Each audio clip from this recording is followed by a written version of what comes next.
Hello everyone. Today I will show you how you can share your Instagram post with only your close friends.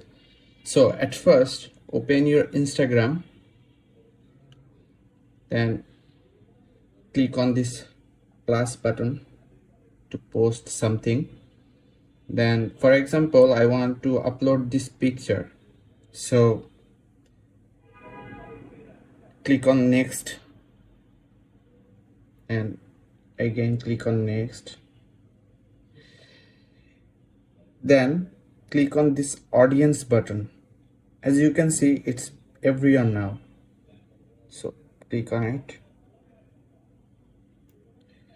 Then as you can see, I have selected 4 people to my close friend.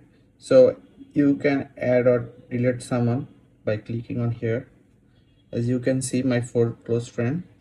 So I'm clicking on done and click on just close friend, then click on done again. Now I'm sharing this post with my close friends.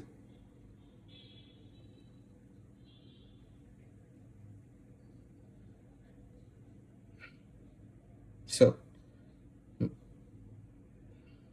my post is uploaded, as you can see. Yeah,